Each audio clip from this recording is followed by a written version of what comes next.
Mesdames et messieurs, merci et bienvenue dans votre journal dont voici les sommaires. Le président de la République, Félix-Antoine Tshisekedi Tshilombo, a rendu hommage ce lundi 2 décembre lors du 60e anniversaire du martyr de la bienheureuse Anorit Aïssiro dans la province du Haut-Ouélé. Félix Tshisekedi appelle les jeunes à ne pas se laisser manipuler par les ennemis de la République. Et puis, le 1er décembre, journée mondiale de lutte contre les sida, offre l'occasion de sensibiliser les publics sur cette maladie et de renforcer les efforts pour y mettre fin. C'est tout pour les sommaires. À présent, mesdames et messieurs, le journal. Je l'ai dit au sommaire, ce lundi à Issiro, une grande messe est dite pour clôturer les pèlerinages nationaux marquant les 60e anniversaire de la mort de la sœur Marie-Clémentine Anorit. Le président de la République, Félix Tshisekedi, accompagné de son épouse Denise Nyakiro, la première ministre Judith Suminwa, ont pris part à cette célébration. Les détails en images.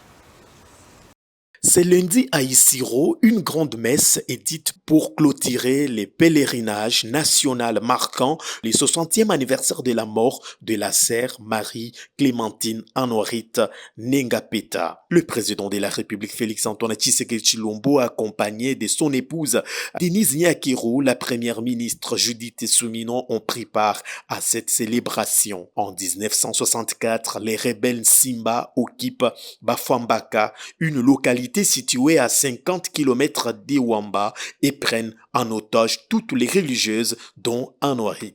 Il les a acheminées ensuite vers Issiro à la Maison Bleue, actuel sanctuaire de la Bienheureuse. Cette même nuit, le colonel Ngalo, l'un des chefs rebelles, propose de prendre la sœur Anorit pour femme.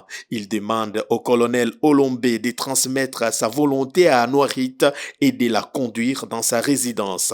Face à cette demande, Anorit oppose un refus catégorique, préférant mourir plutôt que de commettre le péché. C'est dans cette tragique circonstance qu'elle est tuée le 1er décembre 1964, le cœur transpercé par une baïonnette et achevé par 2 balles tirées par ces mêmes colonels. Lors de son premier voyage en République démocratique du Congo, jadis Zaïre, en août 1985, le pape Jean-Paul II voit béatiser la sœur Marie-Clémentine Anorit, la déclarant martyre de la pureté.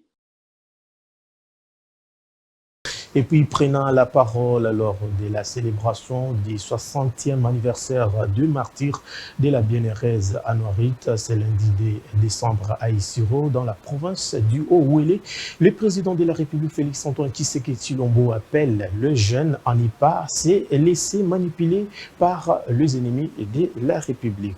Les détails dans cet extrait choisi par Dianing Kodia. Mesdames et messieurs, ce qu'a été la vie de cette grande personnalité et qui nous inspire, et moi particulièrement, à m'adresser d'abord à la jeunesse pour dire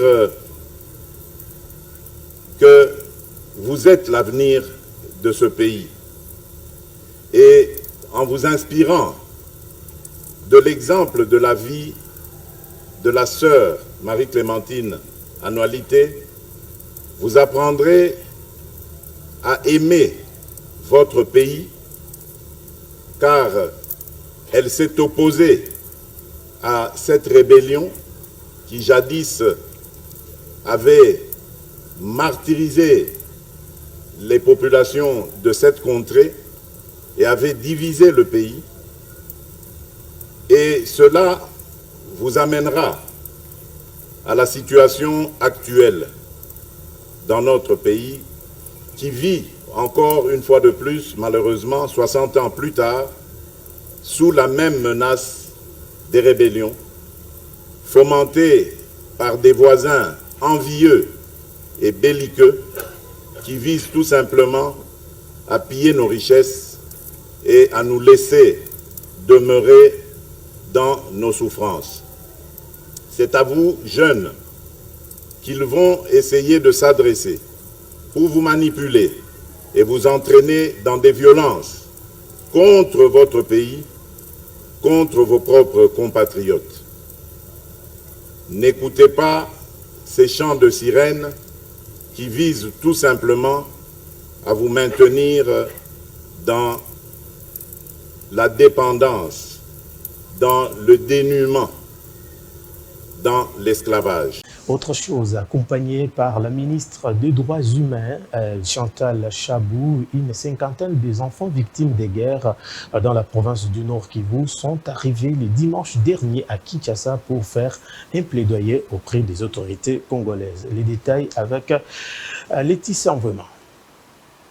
La directrice générale adjointe en charge des opérations du Fonds national de réparation des victimes des violences sexuelles liées au conflit et des victimes des crimes contre la paix et la sécurité de l'humanité, FONAREV en sigle, Emmanuela Zandi, a affirmé que ses enfants veulent féliciter les autorités du pays pour tous les efforts consentis dans la résolution des conflits et leur demander de trouver des mécanismes idoines en vue de mettre fin à l'insécurité dans leur milieu de vie. Durant leur séjour à Kinshasa, ces enfants vont prendre part à de nombreuses activités de relèvement sous le haut patronage du chef de l'État, parmi lesquels 4 ateliers pédagogiques sur les thématiques essentielles, l'éducation, la promotion du football féminin, le journalisme sportif, ainsi que le football et les sports de proximité. Une rencontre table forum autour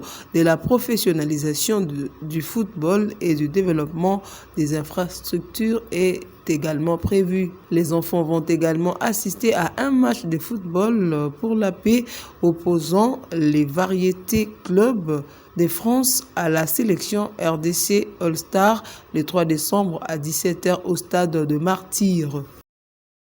L'opposition dénonce une campagne nationale pour la révision de la Constitution qui serait engagée par le chef de l'État, Félix Tshisekedi. Suivez Prince Epengue au micro de Naomi Pila. Que Félix dise aux Congolais, quel est le problème qu'il veut résoudre au Congo en changeant la Constitution? Nous menons campagne ici pour dire changeons les social des Congolais et non la Constitution. Changeons Félix Tshisekedi et non la Constitution. Changeons les salaires des pauvres qu'on donne aux fonctionnaires, aux enseignants, aux médecins, aux infirmiers, aux professeurs d'université et non la Constitution. Est-ce que pour payer mieux les enseignants, payer mieux les médecins, les infirmiers, les fonctionnaires de l'État, il faut changer la Constitution? D'abord, commençons par respecter les lois qui existent avant de créer d'autres. Parce que si les lois d'aujourd'hui, on ne les respecte pas, celles qu'on va créer demain, on ne les respectera pas.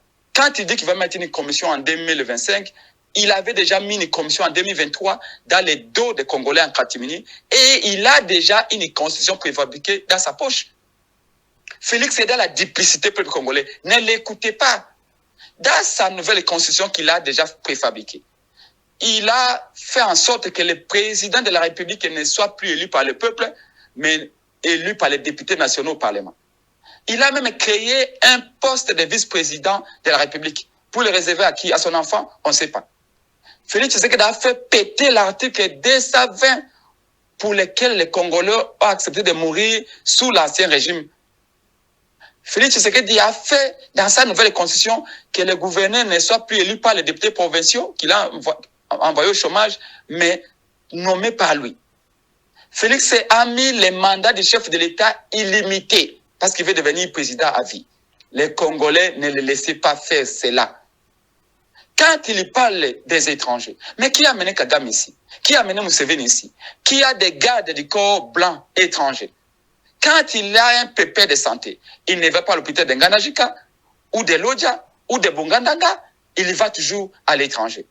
En réalité, ce que Félix veut, c'est un troisième mandat. Je l'ai dit au sommaire, le 1er décembre, journée mondiale de lutte contre le sida offre l'occasion de sensibiliser le public sur cette maladie et de renforcer les efforts pour y mettre fin.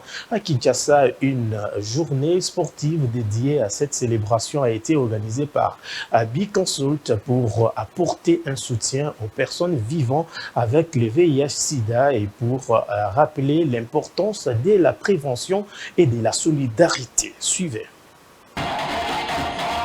Le 1er décembre, Journée mondiale de lutte contre les sida, offre l'occasion de sensibiliser les publics sur cette maladie et de renforcer les efforts pour y mettre fin. Cette année, le thème choisi est sur le chemin de droit, mettant l'accent sur l'importance des droits humains dans la lutte contre le VIH-Sida. Dans le cadre des activités, une journée sportive dédiée à cette occasion a été organisée le dimanche dernier par Biconsult et ses partenaires pour apporter un soutien aux personnes vivant avec le VIH et pour rappeler l'importance de la prévention et de la solidarité. Au menu de cette journée, des activités sportives, des jeux, des divertissements et un panel d'experts étaient au rendez-vous visant à conscientiser le participant sur l'existence réelle du VIH-Sida et à encourager des actions concrètes pour prévenir et combattre la maladie. D'abord, je félicite les organisateurs et surtout le DG a placé un mot qui m'a plus touché. Jadis, à les écoles, ils étaient sensibilisés. Nos jours d'aujourd'hui, pratiquement quasiment inexistant. Je pense que c'est un danger qui nous guette. Actuellement, dans d'autres tranches d'âge, il y a les taux de décès liés au VIH est réduit, mais par rapport aux jeunes et adolescents, c'est très élevé. Le taux de décès est très élevé sur les adultes et jeunes. Et de 1,2. Donc sur les 100% des personnes qui se sont fait dépister, il y a 1,2% des personnes qui sont VIH positives. Mais ce sont les statistiques de 2013-2014. La dernière enquête démographique et de santé de la RDC. Il y a une nouvelle version de l'enquête dont les résultats ne sont pas encore publiés. Donc, en termes de la recherche opérationnelle, les études déjà depuis les 5 ans sont quasiment mis à côté. Donc, il y a des nouvelles infections que nous appelons les nouvelles intrusions qui se sont rajoutées ou peut-être sont baissées. Par ailleurs, cette journée mondiale est une opportunité pour les autorités, les organisations œuvrant dans les secteurs de la santé et la société civile de redoubler d'efforts pour atteindre les objectifs fixés, notamment en matière de prévention, des traitements et de lutte contre la stigmatisation. Notons que les participants de cette activité ont salué l'initiative de l'organisateur et ses partenaires. Biconsult est une entreprise axée sur les formations professionnelles pour les renforcements des capacités et fournit les certifications internationales dans divers domaines avec un accompagnement commercial des biens et services. Et puis, les participants de cette activité ont donné leurs impressions au micro de Congo Buzz Télévision. Les détails, encore une fois, en image. L'activité d'aujourd'hui est une activité de grande envergure parce que parler du dépistage aujourd'hui, c'est un pas vers la lutte, vers la réponse au VIH. La population doit se faire dépister pour connaître leur statut sérologique. En connaissant les statuts sérologiques, ça permet à la personne de bien contrôler son bien-être, à bien travailler. Sinon, quand on est séreux ignorant, on ne sait pas comment se contrôler. Donc aujourd'hui, c'est une journée de sensibilisation et de mobilisation de la communauté par rapport à la lutte contre le VIH. Ce n'est pas seulement le fait de commémorer ceux qui sont décédés du VIH, et non, c'est juste aussi dire à ceux qui sont porteurs de virus que nous sommes de cœur avec eux et nous travaillons dans la communauté pour eux. Une journée commémorative de nos frères, sœurs, parents qui nous ont quittés du fait du sida et également ceux qui sont encore là atteintes du microbe du VIH. Nous sommes là pour qu'ils sachent que nous sommes très attachés par rapport à eux. Nous ne les abandonnerons jamais. Ils sont nos frères et nous demandons à la population et aux autres qu'en ce moment, ils ont besoin de notre soutien, de notre attachement vis-à-vis à eux et nous devons éviter de les stigmatiser. La journée était vraiment centrée sur la bonne faisabilité de la santé au fait.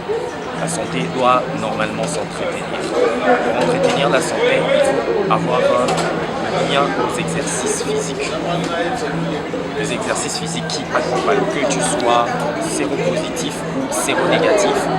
Le sport a un grand nombre de bénéfices dans ce que tu serais en train de faire ou carrément la santé.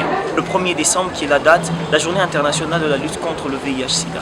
Et cette maladie peut être combattue. Cette maladie n'est pas si fatale et pourtant elle est entourée de beaucoup de tabous. C'est ce qui a poussé à ce que nous puissions avoir une journée de sensibilisation pour cette activité et autour de cette maladie, afin de démystifier un peu tout ce qu'il y avait comme tabou non dit sur cette maladie. Voilà pourquoi nous avons tenu à avoir cette activité. En tout cas, c'était une journée très enrichissante, en tout cas, beaucoup trop. Déjà on nous a toujours appris que c'était une maladie, vraiment quand tu l'as, tu sens comme si c'était déjà arrêté. Mais grâce à cette conférence, on a appris qu'il est possible de vivre avec cette maladie tout en restant pendant de longs jours. Si vous respectez juste les prescriptions médicales et autres. L'implication de la population de la RDC a été sollicitée lundi à Kinshasa pour stopper la progression du VIH-Sida. C'était à l'occasion de la 36e édition de la Journée mondiale du Sida. Le ministre de la Santé et Prévoyance sociale a fait savoir que la RDC a pris une série d'engagements internationaux afin de promouvoir la santé et le bien-être de la population face au VIH-Sida. Par ailleurs, en RDC, 11 000 personnes ont perdu la vie en 2023 suite à la pandémie du Sida. Nous y reviendrons avec détails dans nos prochaines éditions. Championnat du monde en kickboxing remporté à Yalova en Turquie. Trinita Kamba dédie le sacre au chef de l'État, son Excellence Monsieur le Président de la République Félix Antoine Tshisekedi Tshilombo, aussi au peuple congolais de l'Est. Les détails dans cet extrait choisi par Caleb Boyaka. Président de la République, chef de l'État, Fachi Beton. Mon continent liboso epai na yo pour remercier yo na befort nyonso ozali kosala mpona este ezala na kimia epi nayaki korepresente RDC na Turquie na ville ya Yalova. Nazwi sentir oyo en tant que champion du monde yango nabidi yango epa na yo mpona pe ya este na befort nyonso ozali kosala mpo kimia ezala na kati ya este. Nasengi yo merci beaucoup. Merci beaucoup. Na choix au salaki ya Didier Moudimbo comme ministre des Sports pour tout le monde déjà makamobali ezali kokende déjà bien. Ya on a kosenga toujours soutien pour na zozonga le 3 décembre 2024 oyo na 12h na aéroport ya Njili Mokondi na zozela kay na yo et vous allez bien. Pour nameka ko expliquer nini oyo zanga na sport de combat surtout na arts martiaux. Et pour terminer, vainqueur lors du derby quinois face au DSMP le dimanche 1er décembre dernier, l'association sportive Vecleb enchaîne une nouvelle victoire au championnat d'élite. Caleb Boyaka nous en dit plus. Nouvelle performance des Moscovitch après les derby face à l'OC Renaissance du Congo 1-0. Vita Club s'offre les DSMP dans un derby pas trop mouvementé sur la pelouse du Stade Tata Raphaël. Les hommes de Youssoufa Dabo, entraîneur des Vita Club, démarrent fort le match en réussissant leur entrée. En fait, Vita Club ouvre le score à la 5e minute. But de Bassirou Dionné. Servi par un centre de la droite vers la gauche, les Sénégalais placent, trompent parfaitement le portier du DSMP. Mal sorti, les supporters de Vita Club explosent de joie dans les grandeurs. Mais du côté des SMP, c'est le calme. Si Vita Club pense être à l'abri, les Immaculés poussent et reviennent au score avant la fin du premier quart d'heure. Lancé en profondeur lorsque la défense de Vita Club vacille, le Foumou Moussessé égalise à la 14e minute. Sa frappe croisée bat facilement Sofiane Farid Ouedraogo, portier du club. 1-1.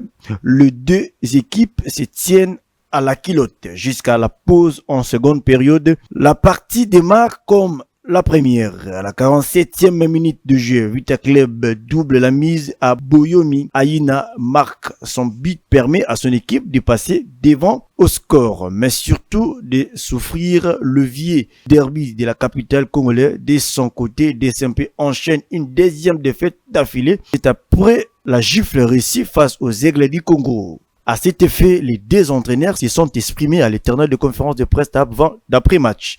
Guillaume Ilunga, l'entraîneur principal de Club Antoine Pembe, accepte les défaites. Quand on perd, c'est dur. Donc, l'équipe a perdu. C'est moi l'entraîneur qui suis responsable. Je ne peux pas condamner les joueurs. Mais au moins, il y a un problème d'état d'esprit, de mental qui nous a faussés. Vous savez, les quelques petites erreurs, ça jouait sur la psychologie du groupe. Mais on vient d'arriver, on est en train de travailler. Je crois que c'est le travail qui pourra nous permettre de corriger toutes ces erreurs. Bon, vous savez, dans la précipitation, on ne sait pas se maîtriser. Donc, il a fallu seulement se maîtriser, de jouer dans le calme. Mais bon, quand on est sur le terrain, ils avaient aussi envie de mieux faire. Mais en voulant mieux faire, ils sont passés à côté. On ne peut pas les en vouloir. Par ailleurs, Youssoufa Dabo, le Sénégalais, reste confiant pour son équipe. Je pense que par moment, on a bien joué, même si on peut toujours mieux faire. Et on démarre très très bien le match en ouvrant le score. Mais derrière, je pense qu'on a manqué un peu de personnalité, je veux dire. Et ça a permis à l'adversaire de revenir. Mais on a su quand même garder le cap. Par moment, l'adversaire était au-dessus. Bon, il y avait les supporters qui poussaient, c'est normal. Mais comme je le dis tout le temps, par rapport à notre courant de jeu, il y a des zones où on sait qu'on n'est pas en danger. Donc, même si le public pousse, nous, on comprend ce qu'on doit faire. Il faut qu'on reste sur ça. En deuxième mi-temps, on est revenu très fort en ouvrant le score. Malheureusement, on prend le rouge derrière qui a changé un peu nos plans. Mais on est resté solide et c'est important. Notons que le classement Vita totalise 12 points en 7 sorties, alors que le Daring Club Motema Pembe stagne avec 10 points après 9 matchs joués.